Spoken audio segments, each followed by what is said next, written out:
You're listening to the Multifamily Mentor Show. My name is Terrence Doyle. And I'm Chris Lopez. You probably know us from the BiggerPockets Real Estate Ride Along Show. Well, now we're talking everything multifamily. We bring in top industry experts from around the country to come join us in our Denver studio for an in-depth, in-person conversation. We're going to be diving deep into deals, underwriting, raising capital, and everything in between. Join the conversation. What's up, BiggerPockets? We got another great show on the tribe of multifamily mentors today. Our guest flew in from Texas, and his secret power is sourcing off-market deals in the multifamily. My name is Chris Lopez. I got my co-host here, Terrence Doyle. Terrence, how are you today? I'm doing super well. I think you just jumped ahead and stole one of our final questions for the show. We're going to have to improvise. But other than that, doing fantastic. Super excited to have Sterling here. We've had an awesome last couple hours. He's got incredible energy. He's got an amazing story. And I'm really excited for the audience to be able to hear. I'm excited because you're excited now. That's great. Well, I've been excited. Fantastic. Yeah, I think you walked in excited. You woke up excited. But Sterling White, 0 to 400 doors, college dropout, started in Section 8 housing. I don't want to give too much away, but let's start off with, first of all, welcome to the show. And let's start off with, take us back to the beginning, what it was like growing up, single mother, Section 8 housing, to getting to where you are today. Yeah, and also I appreciate everyone who's currently on here. And you definitely want to grab a plastic bag or maybe a paper mache bag, whatever it is. Grab something because there's going to be tons of golden nuggets and bombs that are dropped. So you'll want to ensure that you're picking those up as we go. Scooping them up. Yeah, scooping them up. So yeah, I mean, just taking it back, way back, 30 years old. So early childhood days didn't grow up in the greatest of an environment. Where the neighborhoods I grew up in, you wouldn't want to walk your dog at night or even during the day. Single mother, fraternal twin brother. Some people say we look alike, but he's as dark as Wesley Snipes, so I'm not that dark. He's not that dark, but and we grew up welfare, Section 8 housing as mentioned. And I remember we had to figure out a way to earn money above and beyond just the standard living myself. And that's where the whole entrepreneurship, it came into existence for me. But I remember there was one point where I almost shouldn't even be where I'm actually sitting right now, is my brother and I, we were sitting down at the kitchen table. We're about 5 or 6 years old, and we're eating like cut up hot dogs and ramen noodles. And as soon as we get up, a bullet comes right through the back patio where we were sitting. So wow. I may not be here, he may not be here, and there were other times it sounded like fireworks were going on outside of our apartments, but it was just gunshots and just gang-related activity. But myself I decided to not be a product of my environment. My brother took that path, and he's doing better, but that's the path I could have easily taken. Got started in real estate 2009, where on the construction side, and then shortly after that shifted to investing. Bought my very first property, 23 years old, no money out of pocket, was dead broke, and then scaled to 150 single families, and then transitioned to multifamily and scaled to just under 500 units. And one thing I want to mention, everyone, is I'm not perfect by any means. I still make mistakes to this day, and I'll share those mistakes and the successes, but I've had more mistakes for sure. Yeah, that's one of the things I really appreciate about you, and and all the other podcasts and interviews I've heard you have throughout the years, is that you're very transparent about making mistakes, some of the failures you've had along the way, and I think that's what makes you so endearing and why so many people are big fans of you. And so let's dive a little bit deeper. So take me to where you're at. I think you called yourself a super senior in college. Yes, super senior. Super senior. And how you end up making that decision to pursue real estate full time. I would say it was the universe in a way, Terrence, that I had this pivotal moment at a college party, doing what college kids do, woo, all that good stuff, and ended Beer up... pong or what? Well, yes. Oh, okay, nice. Alcoholic beverages, all that stuff, and I shifted away from ended up drifting away from the crowd that night and was out in the middle of this, sitting in this boat or canoe or whatever the difference is. Those of you may have to comment below on whatever the difference is. And then I was out in this lake or river, whatever the difference is between that two. And this beaming question comes out to me and says, Sterling, is this what you want to do with your life? And then since that, I changed the trajectory of my life. And that's why I ended up dropping out of college. I started getting success in the industry too shortly after that. And it just made the most sense to make that transition. And so what did that transition look like? So you found a job first and then dropped out, or you dropped out, then went and found the job? I mean, what were the actual like sequential steps that led to you having success? I mean, were you reading a lot? Were you able to connect with some, thought leaders in the space in Indianapolis? I mean, what were the steps that you took to get out of that? Yeah, so there was a combination of quite a bit of things. One, I was training for a Guinness World Record for the world's fastest fireman carry mile. No, I'm not a fireman, but that's a whole nother story. Tell people what that is. You can't mention. Tell this. Yeah, I don't even understand what you just said. Yeah, you said something about a fireman in a mile. I mean, we're on YouTube. Can we demonstrate this? Yeah. Oh, you've been working out, right? Okay, so what you do is biceps on this guy as he stands. Well, he's going to carry us. Oh, that's what it would be. But what you would do is you would carry someone of equivalent weight or heavier. Of course, I would want them as close to my weight as possible for the distance of a mile, and I would have to beat a specific time. And it was 11 and a half minutes. When I originally applied for the record through Guinness World Records, it was like 16 minutes, and then someone shattered it right as I got approved. So I trained for a year and a half, and I got this idea from Tim Ferriss, the 4-Hour Work Week, picking a goal that scared the absolute crap out of me. And put me out of my comfort zone. So trained for a year and a half. I'll fast forward through that whole story. There were so many trials and tribulations, but the day of the event is I bombed it. I only made it halfway, dropped the person, and if their feet touch the ground once the attempt starts, or after the attempt starts, it's over. But the biggest aha moment from that was I realized that failure is not so bad, and that was a huge limiting belief that I had, and that was unlocked for me. So fireman's carry, I mean, it's where you pick a up fireman someone. position. Like, have you watched Hickshaw Ridge, or what is it? Hackshaw Ridge? It's the army guy, and on the front cover, he's got a guy in the fireman's position. So you guys don't know that movie. Yeah, I don't. So, but you carried it. So was it mental, or was it like nutrition that made you drop the guy halfway through? Oh, I was exhausted. It was training. And that person I was training with, I ended up getting him from the wrestling team, because the person I was training with all the way up until that point just didn't attend. So I had to get a replacement, and I still didn't give up, because there was all this news publicity, all that led up to that event. And and also what I experienced was the little me was starting to creep in and say, Sterling, it's okay, give up.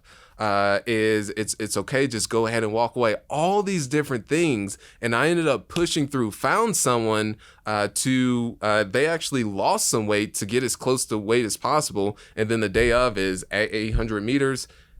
I just dropped out. I was done. Wow. So that was like an epic failure. You made it halfway. Oh, that was bad. That was bad. I mean, your mom's there, the news is there. Yeah, all these people seeing someone attempt the world record, like expecting you to get close or break it that day. Yeah, they're like thinking they're gonna see you. Well, what was your mental game like? I mean, afterwards, like once you get out of the public and you go back home, I mean, you curl up in a ball and just go in the fetal position. I don't even remember what happened, but I felt so, actually, that aha moment that I felt so alive. Like my awareness just expanded from that point in time in doing that. And right before, as I mentioned, attempting that record, I remember I had to go off in a corner. I'm getting cold chills now just thinking about it, that I yelled out because there was this little me that was just, that was the breakthrough that the big me finally just ended up pushing through. I still experience those moments, and every time I experience those moments, that's where I still have to end up pushing through. So talk about, for our audience, you got the little me and the big me. What do you mean by that? The person that has the self-doubts, I would say, that says... That's the little. Yeah, that's the little. And then you've got the big me, that's the one that's still progressing and going through the motions of, hey, I'm going to attempt this record. I don't care what the little me, that little voice that's in the back of my head says, and just constantly overcoming that and showing yourself that no matter what that little voice is, whoever it is, I don't know, the devil or whatever you guys believe in that's out there, but just not letting that over. Because I used to do that in the past. I would give up on things. And I know that's not going to be me moving forward. And every time that comes in, that's where I push through it. So you quickly developed, so you went from construction and you quickly developed the niche of being able to source deals off market. Right? I mean, that's, I think, what you do better than almost anybody that I've met.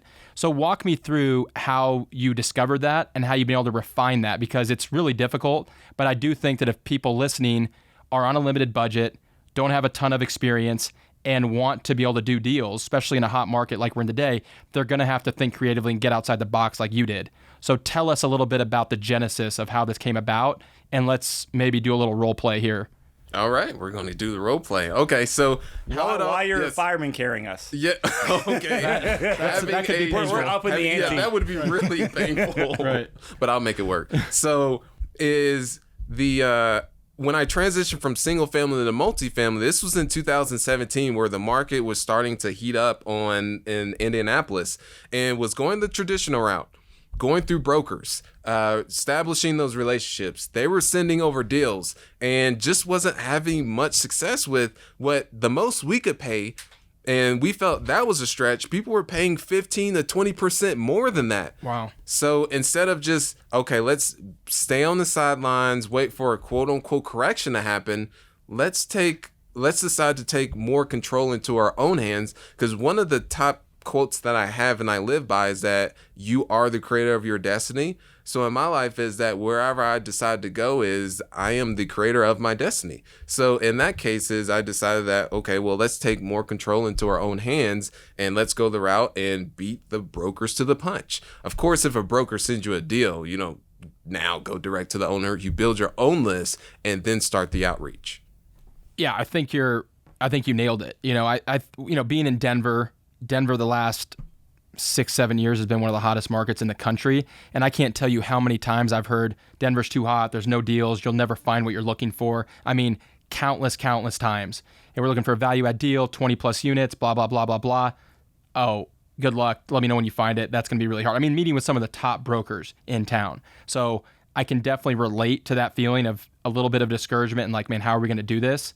And I love that you chose to just go figure it out and knew that you could find those deals and they're out there. I think that's the biggest point to get across is if you're looking for a deal, it's out there. It's just a matter of you discovering it and working hard enough to find it, which, we agree on.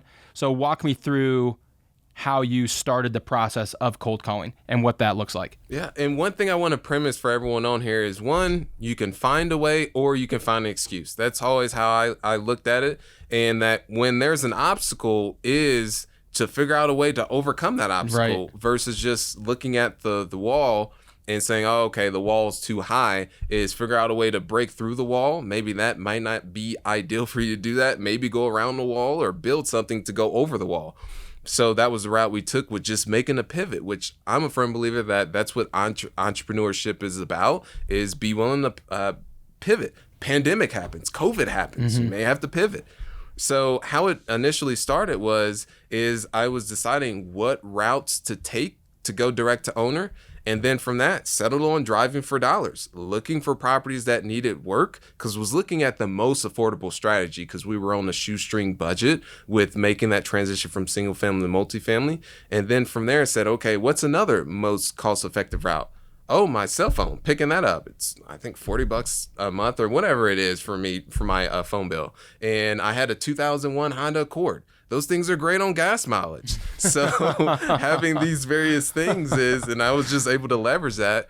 And then from there, start driving, found 46 unit deal that one. And of course, there was a lot of work that led up to that deal, but found this one. The parking lot looked like an alligator's back. And because it needed work. Wait. I can't visualize that. What? Just weeds going up through the concrete. Yes, Okay. and it's all crackly and all that. And so, drove past that property in particular. It was very bland. And this is all public information, everyone that's listening, is that I pulled and saw who owned the property. It was an LLC, so you have to take the additional steps to find out who owns the LLC. That's public information as well through the articles of organization. And then from there, use databases such as one secret tool I'm going to give to everyone, which is, you'll definitely want to write this down. I actually learned this from someone, is that it's GOOGLE. Google is just Google the person's first and last name. And luckily, it wasn't something as common as John Smith. That would be a little tougher. And then just got their contact information, picked up the phone. So I wanna pause because you just gave some great technical information on here, like tactical information. But two great mindset things that you talked about were that you look for ways that work for your situation, your market. Hey, you were on a tight budget. What can we do? Great. We don't have a lot of money, but we're hungry, so you can't go out there and do a $20,000 a month direct mail campaign. But you went out there, you drove for dollars, and you picked up your cell phone, a couple $100 a month, and then you used free resources. You used Google. Like, if you spend enough time on Google, you can find, I think, pretty much everything other than nuclear codes out there. You probably can find that, You can probably find those, too. But, like, you dig deep enough. But help explain to our audience, how did you get that mindset to view these obstacles but find the solution? Like, what tip can you give people to shift their mindset? Because what I've noticed about you listening to now, spending the day with you, is you always look at like the bright side or silver lining, like that. Your mind seems to default to that, but I'm assuming you've trained it that way. Yeah, and that was the pivotal college moment I had. Was how I grew up, tons of limiting beliefs about money. That one limiting belief I had that is so detrimental is that rich and wealthy people, in order for them to get there, they had to do unethical things, and they were bad people. Just imagine having that type of belief. And then also, I remember seeing my mother, and love my mother, is that we would drive around to all these gas stations to see which one was the cheapest in gas. So I had all these different types of beliefs that were pushed on me. And when I had that pivotal moment, I literally, read the 4-Hour Work Week, picked the goal that scared the absolute crap out of me, the world record, and then I just keyed in on my mindset and rewired my whole entire frame of thinking, which I still would say I've been a good kid and had an optimistic outlook, but through that rewiring of my whole entire frame of thinking, learning from the Earl Nightingales, the Jim Rohns, the Zig Ziglar, cutting out the news. If you're watching the news today, you're just putting dumpster trash in your mind. And I 100% agree with that. I deleted all the news apps like probably 3 or 4 years ago, and it's been the best thing I've ever. That's the biggest waste of energy because you can't do anything to influence it or change it. And it drains you. Oh, it's so negative. I 100% agree. I love that you've done that. And I know that was very it really detoxifies your mind. How it is. 100%. And I want to get back to this 46 unit deal. Yes. Okay, so you're driving for dollars. The property looks like it's not being well kept. So you go back, alligator's back. So you go back, you're Googling the secret weapon. You're Googling, you get the owner's information. Mr. Alan Anderson. I'm making that up. Mr. Alan Anderson. And you have the number. And now you have to dial. Yes. So walk me through, because I think a lot of people listening could get the number, but then they would give up right there. The little them, the little Sterling would be telling them and justifying all the reasons why they shouldn't actually dial that number. Yeah. Take action. So walk me through exactly what you said to get him and how that process went to get him to actually transact with you. So he was motivated. And that first initial call was, this was when I had no script, right? No structure, no nothing. No experience. No experience. And this goes back to mindset is I didn't let that be an excuse. I was 27 years old and people would look, I didn't even look at my age. I didn't look at any other types of things. Some people would say race. I don't even go into those different things because people just use those as an excuse. I literally picked up the phone and knew what my goal was to acquire that deal. And I didn't have the structure of the script. So I just said, his name was actually Chris. Okay. Hey, I see that he actually formally had the property listed, which I didn't know at that point, but I just said, hey, I drove past your property. We own about 150 single families. Wanted to see if you consider selling your property. That was it. That's simple. That's simple. Chris, I drove by your property. I own 150 single family. Would you consider selling? Exactly. That simple. Yes. And if you don't have the experience, like the track record of that, you would just tweak that a little bit and not mention 150 single families. Tweak it for a brand new person out there. If you were Sterling at 23, start from day one, what would you have said? I would, at that point, look to have some type of working with someone to where I can leverage their track record as a way to be able, because it's all sales. Because they're going to ask you what has been your track record, and if let's say your property management company, you'll be able to leverage that. So let's say you're calling them and say, at the beginning, I wouldn't mention about, hey, the 150 single family transactions, but later in the stages, I would say we have transacted over this. You could mention that at the beginning, but I prefer to just mention that at a later point if you personally haven't done it yourself, and say we once they start to dig and ask into the questions. So at the beginning, I would just say, hey, drove past your property, want to personally reach out to see if you consider selling. So that's how I would just open up with that. Great. So for all you new investors out there, rewind that and let's do it like 5 times. Yeah. And maybe practice in the mirror. Yeah. I think you've talked about, I've heard you talk about before, you'd practice in the car.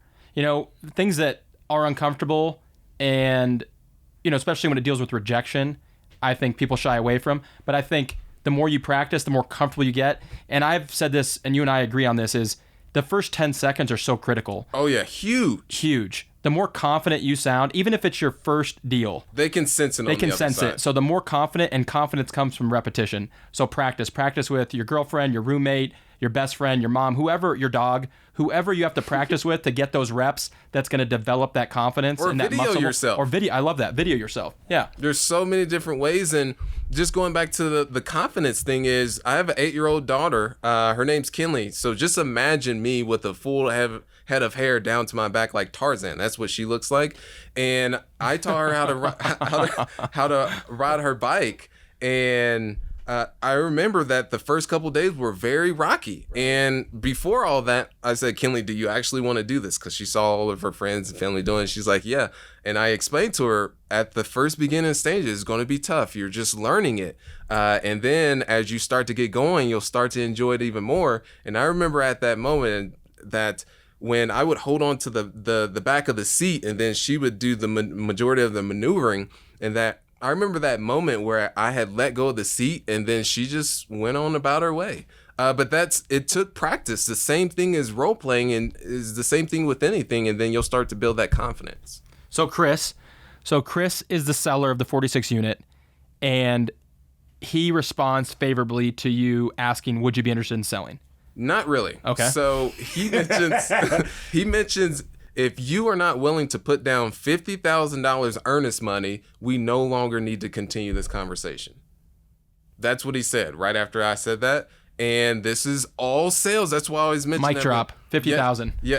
Well, I didn't say it, Yeah, I but get it. I said, Chris, that will not. And this was instinctually, because I've done it, the role playing. Yeah. That, hey, Chris, coming up with that money would not be an issue. And then I went back into the fact finding stage, and just the key motivators for him were, one, he was running the property into the ground. It was about 60% occupancy. That's key. Wow. Yeah, it was bad. Yeah, and also it was listed with his second was his sister, who was a broker, great broker, but decent broker, and it ended up expiring because she didn't end up being able to sell it at that price. And then thirdly, he was looking to shift from being an operator to a debt collector. So all these things is what I got from the fact finding, and because it's all about solving problems. He had a problem, he wanted out of the business, and our solution was to purchase the property from him.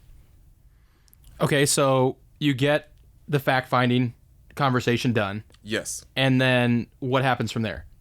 So what happens from there is we go back and forth on pricing. And then this is where I always value mentorship. Once we finally got to at least within striking range of where we believe we were at and where he was at. So we started too low. We started at about 600,000 for these for the 400s for the 46 units. Wow. And he was at 1.3 or 1.4. And then we ended up getting insights from other investors and just reaching out. I remember dropping in cold on an operator, like a Navy SEAL dropping in on a target that I dropped in on him just to get his feedback, and he said, yeah, I mean, there's some holes here. You could actually end up purchasing for a little bit more. And then we ended up... So he poked holes in your underwriting. Yeah. So you did underwriting, and you sought advice from other operators in the area to see if you were missing something and how you could come up. Exactly. Oh, that's huge. Yeah. And that we could come up, and they said, yeah, you could actually make this work for a little bit more. And then that's when we ended up settling at $900,000. And how long did that process take? So he's at 1.2, you're at 600. What was that? A 1 month process of conversations? It was, I would say, about 30 days. Yes, of the back and forth, and just sending it to him, and then him just sitting on it, and then so that's what I would say, 900,000. And then there's some other logistics too, which we can further talk through that. Yeah, let's talk about it. Yeah. What other logistics? So the next steps was our ability to get financing on this property would be very difficult because of the low occupancy, right. Traditional or conventional financing, because lenders like to see 90 days occupancy, 90 days of that being stabilized. And so from that we were able to negotiate seller financing. And from that, this was some more back and forth that we had to do. Was he was at a fixed of 9%, or actually no, 7% for the interest rate. So $900,000, $200,000 we would have to put down to acquire it, and then there was an interest rate of 7% consistently throughout that. So then the next steps that we took is one thing I always do with sellers is I always want to get face to face, no matter what. On the phone, yes, that's good, is a good touch point, so you can really intuitively hear if they're motivated and if there's a problem to be solved. But then we finally settled on $900,000 and then $200,000 down, but we wanted to crunch them more on that interest rate. So one thing was we ended up meeting with them. I always take a thank you card with me, always. And I feel I've learned that because people like to give back when you give them something. I never really looked at it from that, but I've always just taken a thank you card. So you give it to them while you're meeting with them? Yep, give it to them while I'm meeting with them. Everyone that I meet with on that side. And so we're at the table. It's both my partner and I, and it's him right across from us, and we're crunching him on that interest rate. So we ended up getting, we wanted to have, instead of the 7% interest rate, so it was a balloon in 3 years, of which whatever was left remaining, we would have to pay it completely off. So we were looking to get that interest rate down to 3% throughout the whole entire term. Wow.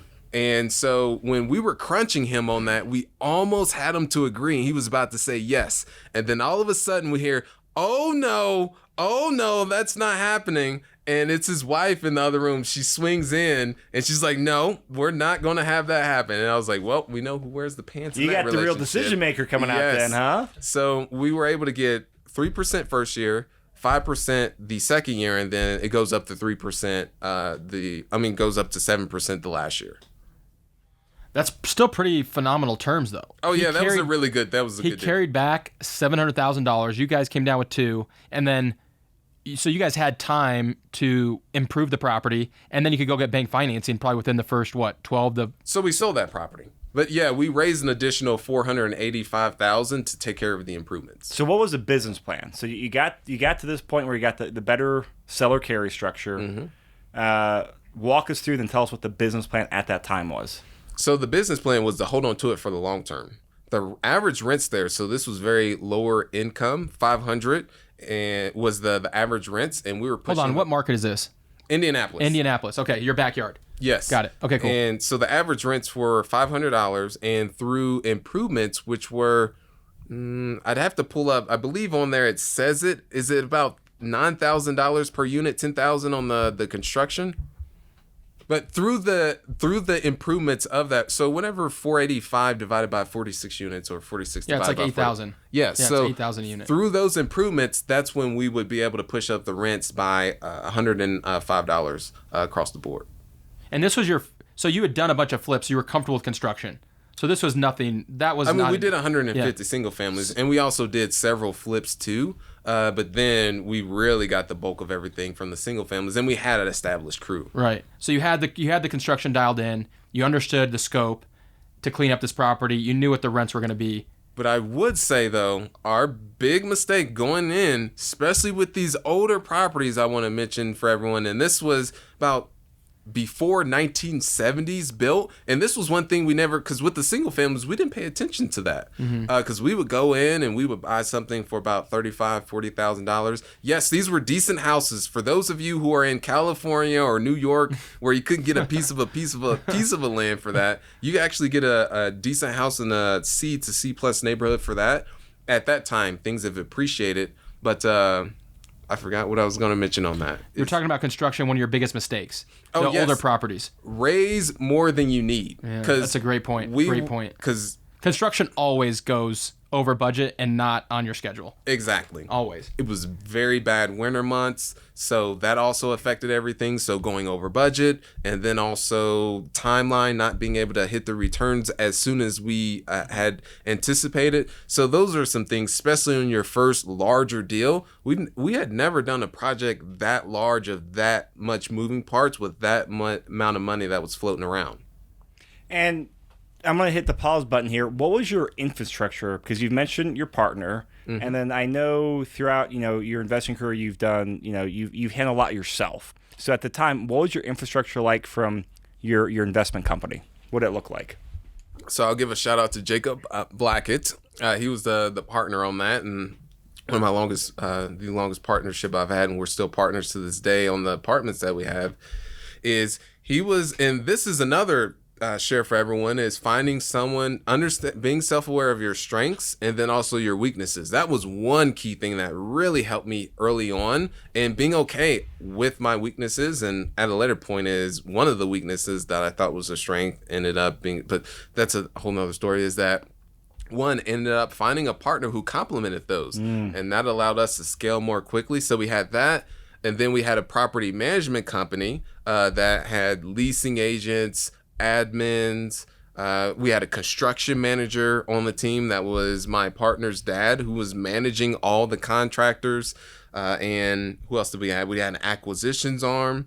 So yeah, it was 9 to 10 employees at that time when we were at about 46 units.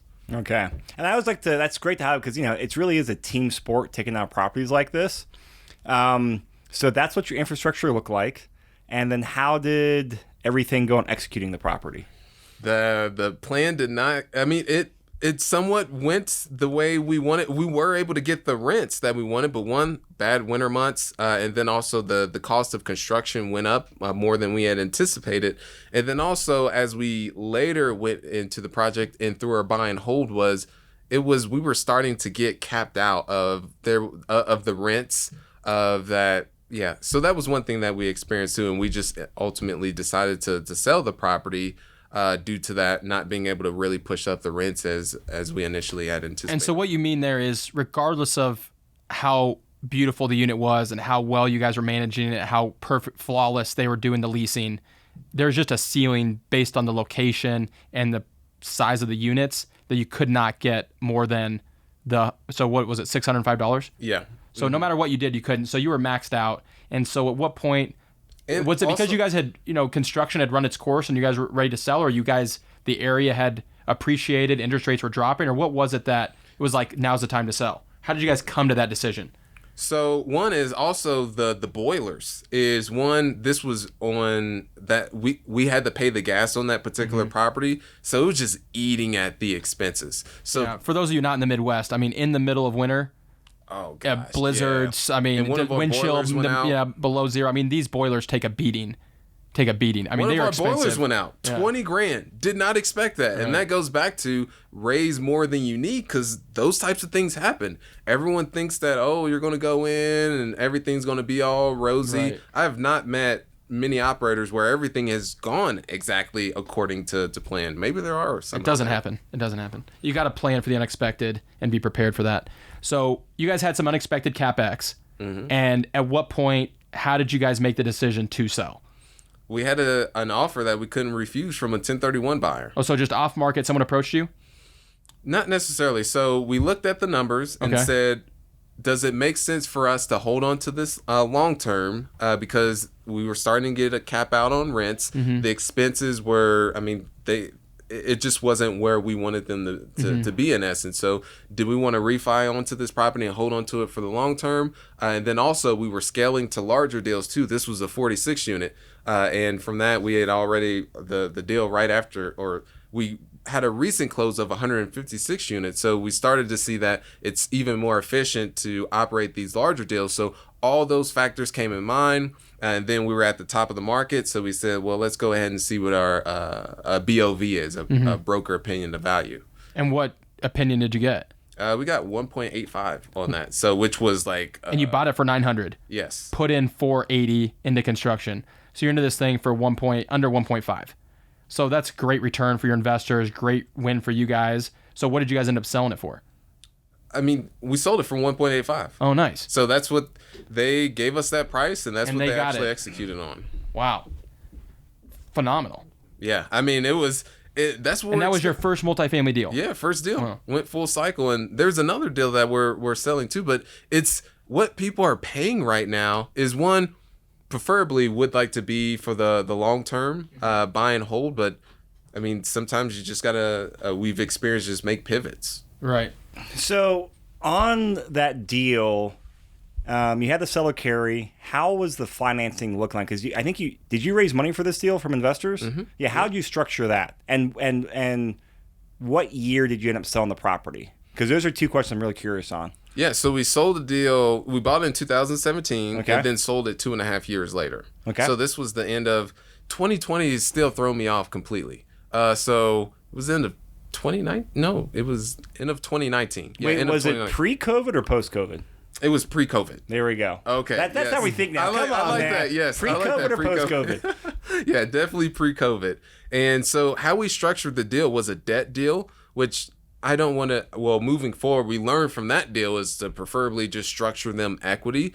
But what we did was we raised a total of $685,000, $200,000 went towards the down payment, $485 went towards the improvements to the property, and then we promised to pay the investors 8%. Okay, and what did you learn from that in terms of structuring? It's best to go with equity because on that first year we weren't able to hit that 8%, so we actually as a company had to come out of the difference.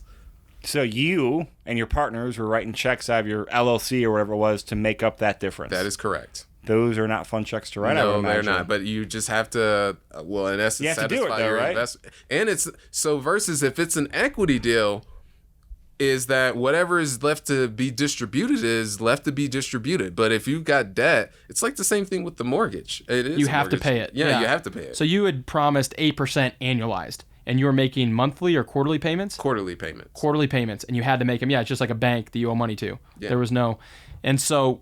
Since then, you've pivoted to equity, and it's a much different structure, and it's much less burdensome for the operator to not have to come up with debt or those debt payments if you have unexpected CapEx that comes up. Exactly, because that's where, you can get yourself in trouble. So, one, it is good for the investors. It's the same thing with the preferred return. I won't go into the preferred return on here, but if, let's say, a pandemic happens, is you as an operator is that you're still promised to pay that investor whatever it is, and then if you've got to pull all the way back on rents, you've got to make all these concessions, and let's say you do 2%, you promise your investors 8%, then you've got to pay that difference, and then let's say so that's where you can get yourself in the hole. And I've just found is just having the straight equity model is even better to not put yourself in the hole, and that also keeps things even more better for your investors, so you're not taking shortcuts. Why'd you go with a debt model? Is that something you proposed, or is that what the investors wanted?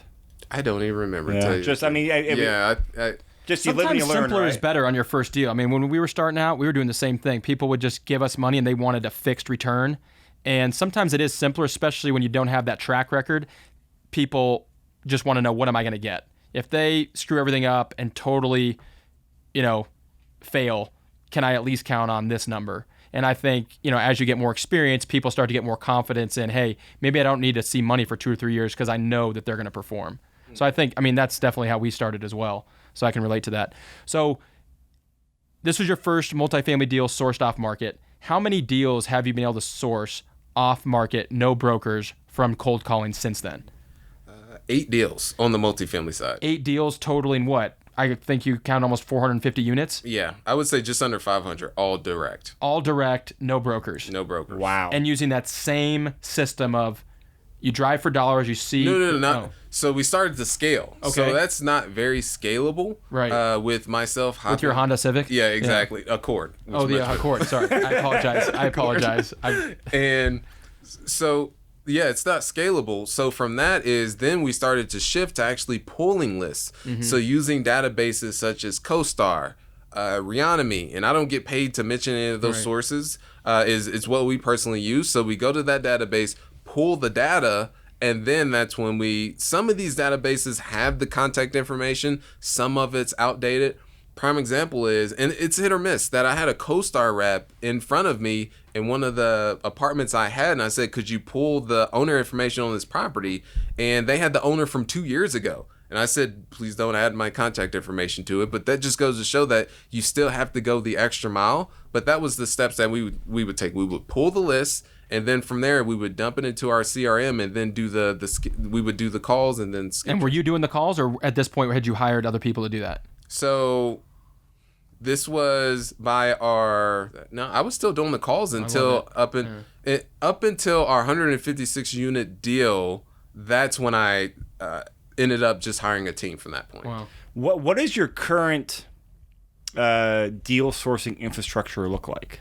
Like what's the people and systems you have in place? So how it looks now is we've got two full-time, we call them acquisitions executives, and they're the ones making all these outbound calls to owners that are in various markets over apartments that are over 75 units. So 2 full-time employees. Yep. US based or VAs? VAs. Okay. And then I have someone that oversees that. Her name is Vanessa. She does a phenomenal job. She oversees all that to ensure that we're hitting our KPIs. So we've got our contacts that we make. What is a KPI for the listeners out there? Oh, yes. KPI is a key performance indicator. So it's just a number to track to ensure that you're either on track or off track.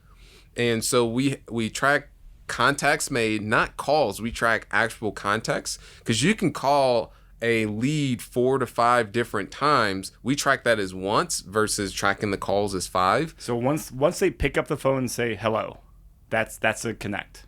Yes, correct. Okay. Yes. And that's another process in itself with the skip tracing. When we make multiple follow-ups, we don't get in touch with them. But yes, that's one contact. And then we track LOI submissions, and we also track qualified appointments. And a qualified appointment is they need to meet certain motivations. If I hop on the phone, once the phone call is set with me, because I'm the one that handles those, and the first question I ask to the owner is, why now with your interest in selling? If they say, well, you called me, I'm open to hearing your price, everything's for sale, that would not count as a qualified appointment. That's not a great use of your time right there. So I'm fascinated by this, Sterling. So you've got your two acquisitions managers that are they're working the list and making connections. You got Vanessa overseeing them. Mm-hmm. And so their main metric is just how many connects are they making? Mm-hmm. And then are they submitting LOIs first, or are they bringing you on? What's the funnel look like on there? So the funnels is the calls go first. They're making all these contacts. Once an owner raises their hand, yes, I'm interested in selling my property. There is a problem that I'm currently experiencing. Then from there, that's when the appointment is set with myself. And then from there, once I determine, okay, there is actually a fit, there's a motivation, then there's the next steps of, hey, we need your rent roll, we need your T12, which is your trailing 12 income and expenses for us to now underwrite the deal. And then that's when we submit the LOI. Okay. And then can you kind of share some general KPIs or benchmarks? Hey, if you've got 2 people calling a week, I'm assuming they can easily make 300 cold calls a week. Mm-hmm. What's kind of the metrics look like? If they make 300 cold calls, what's the standard metrics? I'm really curious. So someone should be able, within an hour, and there's different dialers out there too, but they should be making anywhere between about 12 to 14 calls per hour. And you use dialers too, right? So use dialers, but there's dialers out there such as Mojo Dialer where there's triple lines and all this different. We use a dialer, but it's us manually doing, because we don't have huge lists that we're targeting. Those who use triple lines, and when someone picks up, if they're speaking with someone else, then they're not able to. So so we avoid that because we're not targeting tens and thousands. We have very small niche because in any given market, there's only a finite of apartments that are built over 75 units that haven't been built within the past 10 years. So those are the ones that we target. Well, no, 20 years. So we target between 1975 and 2000. So there's only a finite. So our list is very small. So we're talking a few hundred here, right? Correct. Okay. And then that's where we're able to really get dialed into our follow-ups and make them more personalized because it's all about the follow-up. Keep talking about that. Yeah, that's really impressive. Because the fortune is in the follow-up. I've heard that 1 or 2 million times. That is what literally separates the rookie from the novice, the novice from the amateur, and the amateur from the pro, and the pro from like mastery or whatever you would call it. That's it. That's what I was to say. That's it. That's it on the follow-up. He's spoken on that. Yeah. And so it's still the responsibility of the acquisitions manager to the point of contact, follow-up. They loop you in there as like, the heavy hitter. Mm-hmm. And then after you meet with them, is a follow-up, is that your responsibility then? Or is that still in the... It's my responsibility, but also loop them in. And this is what I learned from Grant Cardone himself, is that creativity follows commitment. When you're committed enough, you'll be committed. When you're committed enough, you'll be creative. That's where the Rubik's Cubes comes into place. I'll send random birthday cards to an owner.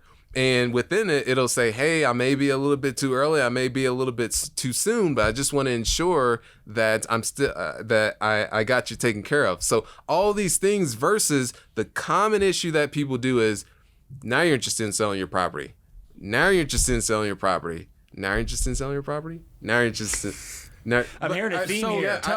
I want to talk about the Rubik's Cube because I love this, and you've talked about it on other shows that I've heard, and I've actually told some of the guys on our team to try it out. But give us a story and kind of the genesis of it, because I think this is brilliant. Yeah, so it's just one of those things that's just going the extra mile and just separating yourself from others. I think that's the key. You know how to separate yourself. Yeah, that's huge. I mean, you have to consider they've got all these other people that are calling them brokers. You're competing with brokers too. And sometimes you're competing with other people that are off-market and operators. So from this is that I was just looking for different ways to just stay at the top of their mind, right? Yeah, and there was one owner. We sent a batch of Rubik's Cubes. We got them off Amazon. You can get them in bulk. Mm-hmm. There was one guy that reached out to me that wanted to reach out for coaching. Is that he bought like a $15 or $20 Rubik's Cube. I was like, I mean, you can do that, but that's not very scalable. Yeah, exactly. I mean, you can buy them on Amazon for like 25 cents or 50 cents. And so I remember sending out a batch out to owners, and these are people I've already had existing contact with, and they may have just gone ghost and just not have heard from them, and then follow up with them. And I remember this owner in particular. I said, "Were you able to finish the Rubik's Cube?" And that was my follow up, is because I'm. What a great line to say in a call. That is phenomenal. Like that is great. Yeah, and I love it. And he just happened to be, he said, my wife cannot figure out this damn Rubik's Cube. And you just think about it. If she's back there doing that Rubik's Cube back there, what is he thinking about? The guy who sent them the Rubik's Cube. So all these different things to constantly stay in top of mind. And it's not about just following. They know you're looking to buy their property. But it comes down to timing too, because they may not be motivated or have a problem at that point in time. But if you keep following up, I've got owners now, I've been following up for 3.5 years. 3.5 years. I don't even think that's very long. And there's some people after a weekend say, this doesn't work. Why am I still following up? Yeah, if you're doing what Sterling is, you have to think in years and decades, exactly, not weeks and months. Because there's no way I would have got blown out of the deal far long ago if I kept following up with, all right, now you're interested in selling your property. So I want to ask you this because we had lunch before we sat down and course interview, and something I've heard you mention smoothies. You're right. Mention lunch and podcasts is you're very big about adding value. How can I add value?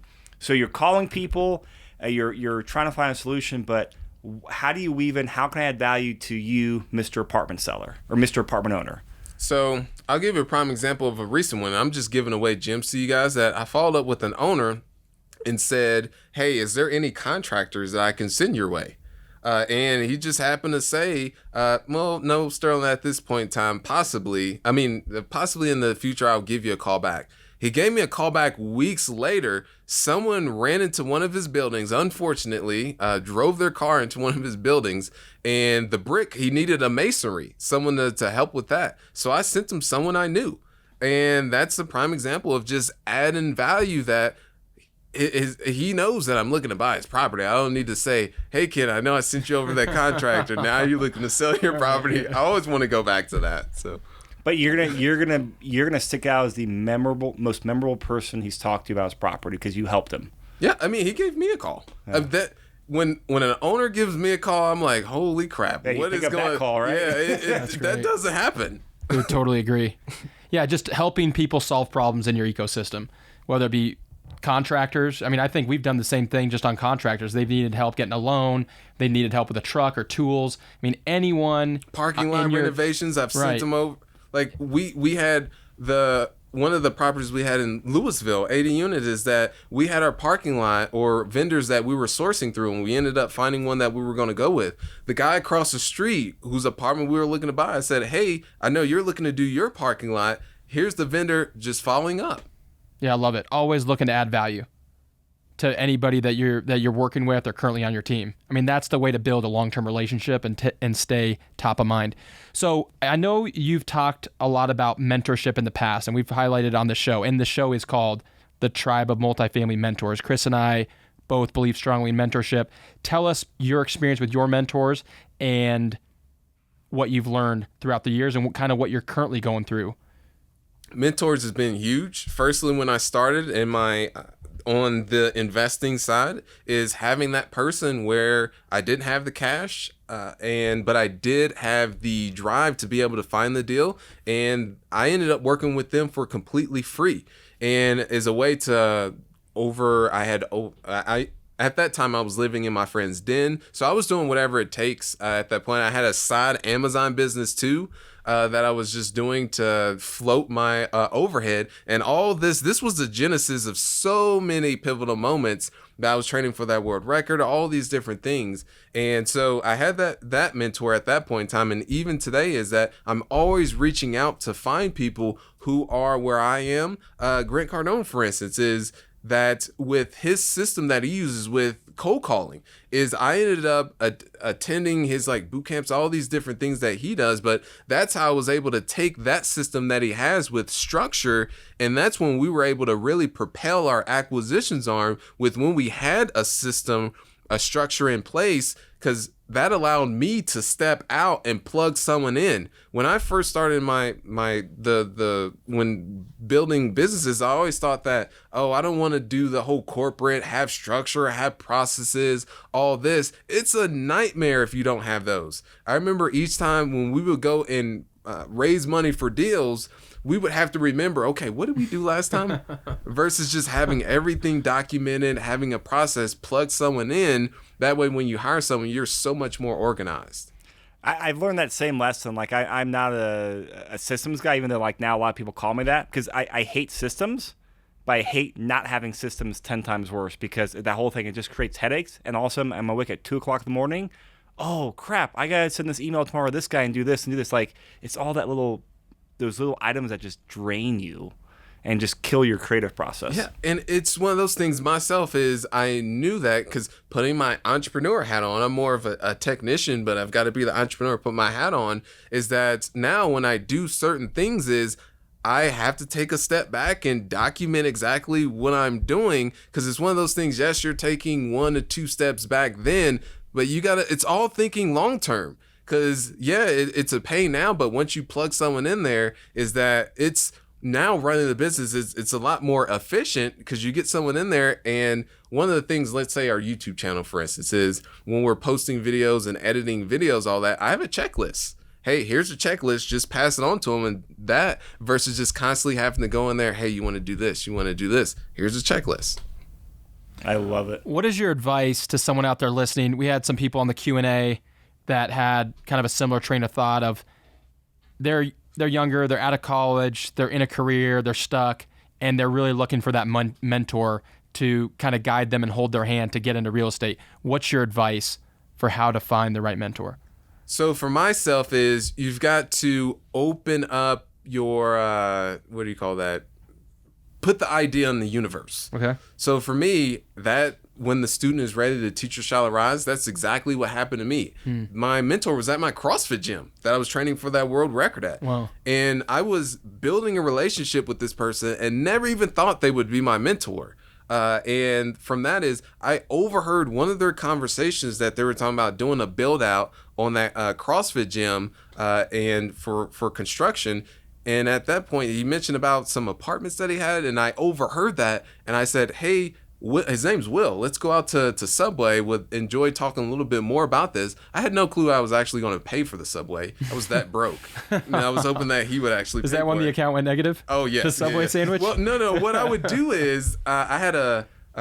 This was way. Gosh, what was this? Early 20s. So this wasn't when I had the 2001 Honda Accord. Okay. This is when I had like a 98 Chevy this is Blazer. before the Honda. Yeah, before. And those things would just eat gas. Yeah. And, well, not literally, but Guzzle. guzzle gas Yeah, there. guzzle, yeah. And what I would do is I would have $10 to my name, and then I would go to the gas station and just fill it up because you could do that, and I believe you may still be able to do that. So I would always overdraw my account, and then I would still pay it back, but. At that point I asked him out to the Subway, and then that's when I sat down and said, "Hey, Will, how can I be of value to you in your business? Here's the kicker. You don't have to pay me anything." So in essence, to find a mentor is one, put the idea out there, and you just have to put yourself out there as well, and you'll have to speak with many people. I just happened to be in a situation where this person was older, and they were able to devote the time to take me under their wing, but some people may not have that, so you may have to actually go out there and source it. I think a couple key things there. You paid for lunch. I think that's key. When you ask someone and you want help, you should be willing to pay for lunch. Yes. And you were looking to add value. You didn't start the conversation with, "Hey, here's how you can help me."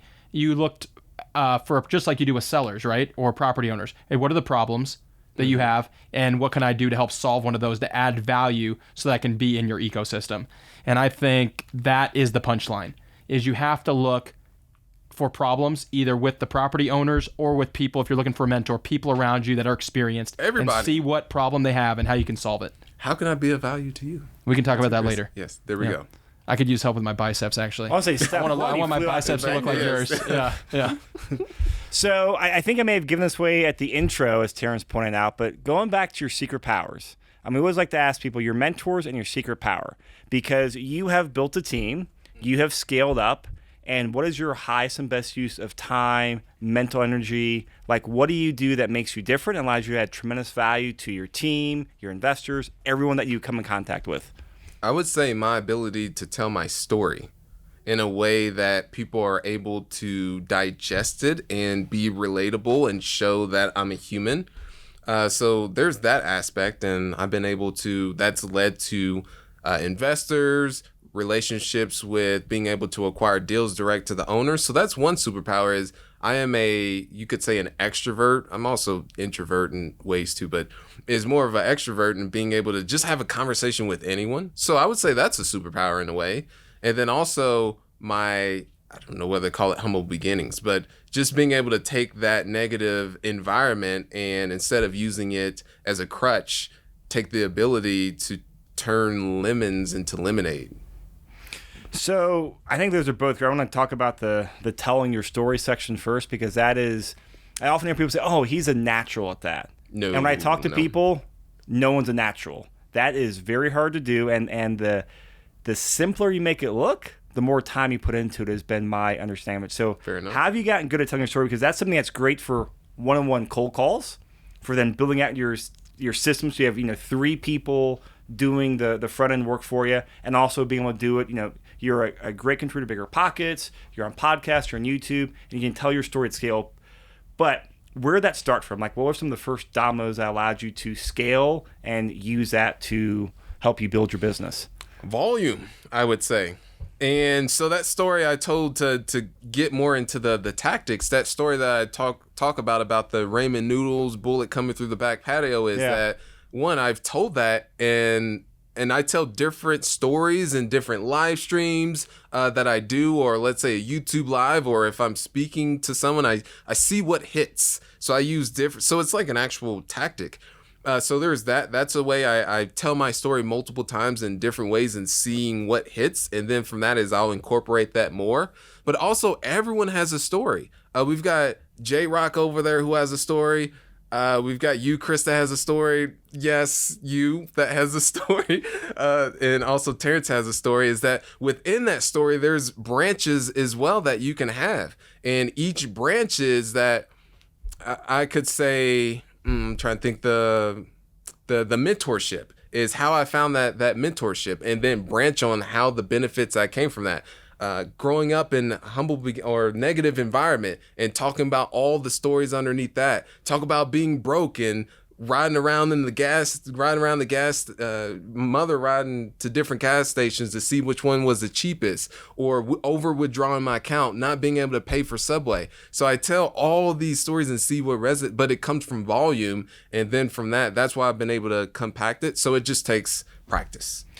So to peel that back for people that are just beginning, your advice there is don't worry about being great. Worry about doing volume. Worry about doing quantity. That is what leads you to being great, or one day the next Sterling White. Yes, right? Or even better, I would say push to even be further along than that. But yeah, it takes volume, and yeah, that's being okay with failing and sucking at the beginning, because I sucked at the beginning. And if you were to go back to, I'm trying to think, earlier videos that I've done, live streams, they sucked. And I kept them up there so people can actually reflect back on those. But it takes time. Some people, they see the end result of someone such as you, myself, Terrence, or let's say the Botox that I have going on right here. No, it's not Botox, but they don't see everything that's led up until that point. So that's what I would say is, you guys, you see the end result, but there's a lot of behind the scenes, and it just takes putting in the work. To piggyback on and I love everything you just said, and I definitely agree with it. To piggyback on your superpower, one of the things that I think is really infectious about you is just your personality. Like, how to make, even when you're just in the studio, like, how to make everyone laugh and lighten the mood and get people to talk and open up and feel really comfortable. And that's a rare skill. I think, we've had a lot of great interviews here, and no one's made us laugh the way you have. And so I just think that's one of the really incredible and impressive things about you is, you do know how to do real estate, and you have some really incredible skills and some stories that you've done and lived out.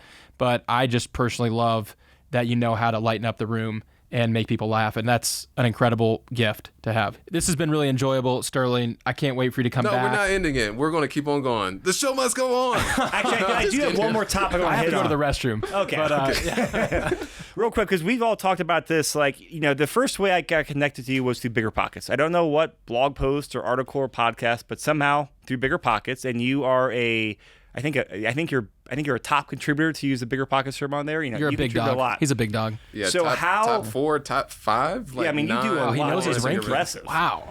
That's what I share with people is it's volume. That's what I. So yes. I took 2 principles, 2 books, and I know I had to cut you off, Chris, but I want to get to this. Is one, Jab Jab Right Hook by Gary Vaynerchuk. Value, and that was the reoccurring thing, and that's what Terrence had mentioned, the reoccurring thing about adding value. And then I took the second concept, 10x rule, which is multiply the level of output, because not only are you competing, myself with my personal story, your brands, is you're competing with other operators, you're competing with the news, you're competing with a pandemic, you're competing with COVID, as with people's attentions. So that's another way for you to get your message out there. And then also from that, you can start to tweak it based upon what you get from the marketplace. So you're a marketer, you know this. So yeah. Chris is a marketer. Yeah, he's good. But I want, because people ask me all the time, and I ask you all the time. I was like, well, how do you do it? Well, it's just go follow Sterling on BiggerPockets on YouTube. Go Google him and see what he does, and just repeat what he does. I mean, like, because a lot of people say, oh, BiggerPockets are already, a million, I think, people on there. There's too many people on there, right? How can I add value? To these new people out there, how can they add value? How can they be a unique voice in a sea of a million people? Everyone has a story. That's what I go back to.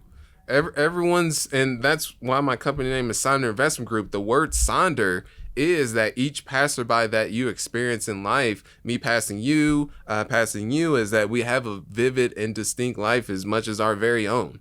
So everyone's has. I remember speaking with his name is Danny. He's someone I coach along in his journey. Is that he said, I don't know if I want to, or I don't know if I really have a cool story. He's a firefighter. What cool. I mean, that you're saving people's lives on a weekly and daily basis. I want to hear about that. So people don't realize what they have at their disposal. So that's what I would say for those people. And then just who is where you are at is you can add value to them. Or on a more tactical sense, when I first started, if someone was looking in a particular neighborhood in Indianapolis, Indiana, for instance, is I would go in there and say, hey, I'm from Indianapolis, Indiana. This is my thoughts on that particular neighborhood that you're investing in. And this was just through the forum, and just through the forum. Keyword setup alerts. So from the tactical forums, and then I started writing on the member blog. Everyone can write on the member blog, anyone. And then I started writing on there, and then I reached out to, it was Allison at that time. She's since moved up in BiggerPockets. And then I reached out and said, hey, could I contribute on the main blog? And then from there, that's when I was I think I was doing one blog per week. And then I just said, why not just ramp this up? And then started doing it 3 to 3 per week. And then that's when my brand just like excelled from that. But that was to the 10X rule.